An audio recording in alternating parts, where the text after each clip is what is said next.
In this video, I'm going to show you how to conduct a multiple logistic regression in SPSS. And what I mean by multiple is that there are two or more independent variables predicting a dependent variable. And in this case here, the logistic regression analysis is trying to predict a dichotomous variable. So this is binary multiple logistic regression. If your dependent variable is scored on a different scale, something other than binary, you would have to consider doing an alternative logistic regression, possibly multinomial or ordinal logistic regression. So this example is consistent with a dichotomous dependent variable. And the example data have been simulated to correspond essentially to a study by Morrow et al., where they were interested in predicting employee turnover on the basis of a couple of independent variables or predictors. And the two main ones were absenteeism and performance. And both of these are continuous predictor variables. Now, logistic regression can handle continuous or other types of predictor variables as well. So in this example, we have two continuous variables that are the predictors, and the dependent variable is dichotomous. And we can see that 0 is a stayer and 1 is a leaver. So we're trying to predict who's going to leave the company. And so to conduct the analysis, we can go into Analyze, Regression, and Binary Logistic. So I'm going to put turnover into the dependent box and absenteeism and performance in the covariates box, which represents the independent variables. Now, if you had more complicated independent variables, you would click on categorical and sort things out here. I'm going to do a separate variable for the case where you have a nominal independent variable scored on 3 or more categories in order to conduct the analysis informatively here. It's not the case. We have two continuous variables here. I'm going to click on Options, and I want the Hosmer-Lemeshow goodness of fit statistic because I have continuous independent variables. If I didn't have continuous variables, it wouldn't be so essential for me to click this, but because I do, I want that. I also want the confidence intervals. So I'm just going to do a basic multiple logistic binary regression here. And these are the two main things that I want for this analysis. So click on Continue. I'm not going to do bootstrapping, and style is not relevant to this either. Now I'm going to do a follow-up video to talk about saving values here, because I'm going to talk about assumptions in a separate video where this becomes important. And also when it comes to calculating standardized beta weights, I'm going to need some of this information as well, but I'm going to do that in a separate video. So click on OK. And here are the basic results associated with the logistic regression. Now, I do mention here briefly, you'd probably want to look at the correlations between your variables, as I mentioned in the textbook, but I'm not going to do that here. Here are the case processing summary, which is 226 sample size. So that's my sample size in this study. And here is my dependent variable coding. I've got stayers equals 0 and leavers equal 1.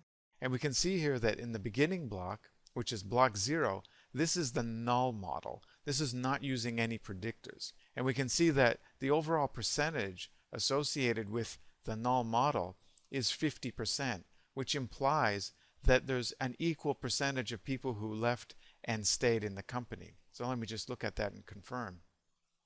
Analyze descriptors frequencies. And here I'm going to put my turnover variable here, and I'm going to look at the frequency tables. And we can see that it's a 50-50 split. So 113 people stayed in the company and 113 people left the company. So that is the null model, just using the basic descriptive statistics in order to make a model to predict who would leave and who would stay. Now we're trying to beat this. We're trying to beat 50% accuracy because that's the null model. So variables in the equation, none. It's basically just the constant, which is the intercept.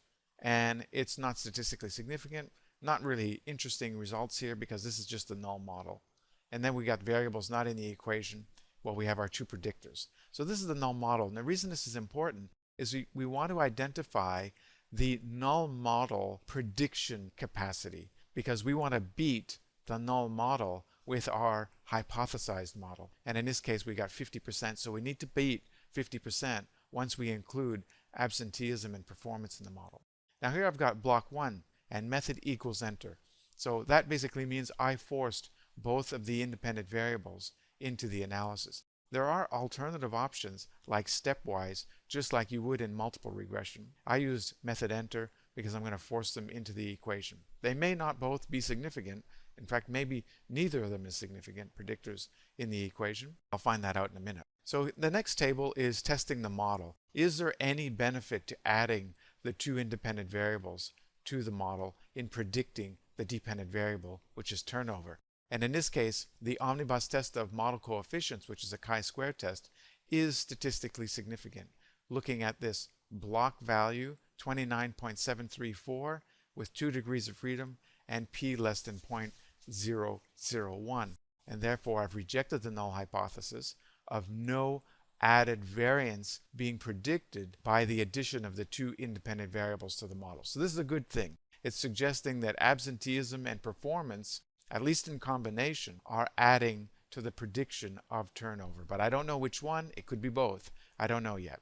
Now, the problem with the omnibus test of model coefficients is that it's really only appropriate for independent variables that are scored in a dichotomous fashion and possibly nominal. It's not appropriate for continuously scored independent variables.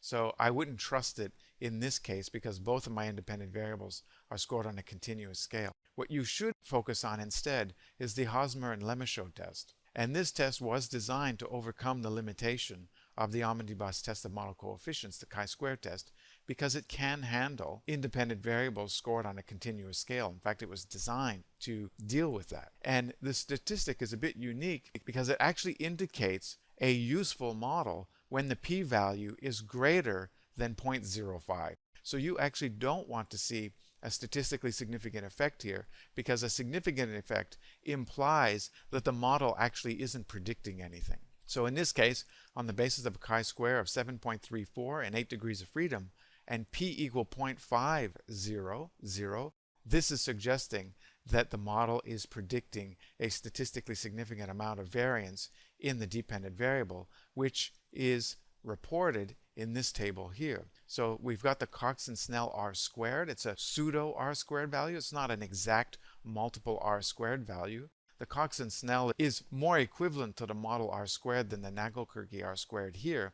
Over here we've got 0.123, which implies that 12.3% of the variance in the dependent variable, turnover, lever, stayer, is accounted for by the model, which includes two predictors at this stage, and I don't know which ones were significant or if both of them were significant. Nagelkirche R-squared is an adjustment of the Cox-and-Snell R-squared, which takes into account the distribution of the variables. And in practical terms, what that means is that the maximum possible Cox-and-Snell R-squared is not necessarily 1.0 or even 0.99. And so Nagelkirche R-squared is adjusting for the fact that 1.0 isn't even a possibility with the distribution of data that you have in your data set. And so Nagelkirche is saying 16.4% of the variance in adjusted terms was accounted for by the model. So probably you want to report both of these. Cox-and-Snell is closer to the actual model R-squared though. Here are the contingency table for the Hosmer and Lemeshow test. And basically it's testing the difference between the observed and expected frequencies across various segments of steps in the data. I'll make another video detailing Hosmer and Lemeshow in more clear terms to understand the nature of the statistic. But basically, being able to see 10 levels here is actually quite a good thing because that's the maximum that can be generated for the Hosmer and Lemeshow test as it's conducted in SPSS. So you want to see more steps here, which is indicating more prediction, if you will. So this is a good thing. This is not significant, which is good. And this is showing 10 steps, which is also good. Now, classification table, you recall that the null model predicted 50% of the cases. So not even using any prediction, 50% of the cases were identified correctly. Now we have, with the addition of the two predictors, 61.9% prediction of who's going to leave and stay the company. And that is, you can imply to be statistically significantly greater than the 50% observed in the null model. And we would imply it to be statistically significant because the Hosmer and Lemeshow test is not significant. Very easy to get tripped up here. But the non-significance of the Hosmer and Lemeshow test is saying that this implies that this 61.9% is statistically significantly greater than the null model, which is a good thing. The model is predicting turnover in a statistically significant way. We can see here that it's actually predicting leavers better than stayers. At least numerically, leavers are being predicted 71.7% accuracy and stayers 52.2%. Now that might be interesting, and you might want to try to unpack that more to see if this is statistically significantly different from each other with some other statistics that I might cover in another video at some point. But at least numerically, it looks like leavers are easier to predict for some reason. Now the last table of interest is the variables in the equation. In this table here, we're going to be able to look at which predictors were significant contributors to the model. In fact, both of them might be. And the first thing I'm going to point out here is the constant, which is the intercept. Not terribly interesting in the vast majority of cases, but it is equal to 3.689, and it is actually statistically significant. Not terribly interesting. In fact, a lot of people wouldn't even report the intercept in a report because it's not really interesting from an interpretation perspective. In a follow-up video, we will need it in order to calculate predicted probabilities and ultimately standardized beta weights. So it is not useless, but it doesn't carry much interpretive value. More importantly are absenteeism and performance, which are the predictors in this model. And we can see that absenteeism has an unstandardized beta weight of 0.015. So this B here implies a unstandardized beta weight, and it's 0.05, and here's the standard error associated with this, and then you get the walled statistic, which tests the statistical significance of the unstandardized beta weight. And with 1 degree of freedom, it is statistically significant because the p-value is less than 0.05 here. In fact, it's equal to 0.014. So absenteeism is a statistically significant contributor to the model. I'll get to the odds ratios in a second. Next, performance had an unstandardized beta weight of negative 0.631. So a negative direction of effect here, and I'll interpret that a little bit more in a second. Here's the unstandardized standard error, 0.165, and here's the corresponding walled statistic. And with 1 degree of freedom, performance is also found to be a significant contributor to the model, p less than 0.001. Now, what's important to point out here is that these unstandardized beta weights represent unique effects, just like they do in a multiple regression context. So this predictive contribution to the regression equation that is statistically significant is above and beyond what performance is contributing to the model. Correspondingly, performance, which is negative 0.631, is above and beyond what absenteeism is predicting. So these are unique effects contributing to the model. Now, a positive effect here, a positive slope, implies that higher levels of absenteeism are associated with higher levels of turnover. So a leaver was scored 1, you might recall, and a stayer was scored 0. So more absenteeism, more chance of being a leaver, because this is positive. By contrast, the negative unstandardized beta weight here, which is unique effect, implies that higher levels of performance are associated with lower chances of leaving. So it's associated with a value of 0, which is staying. So that is how you can determine the direction effects and help you interpret them.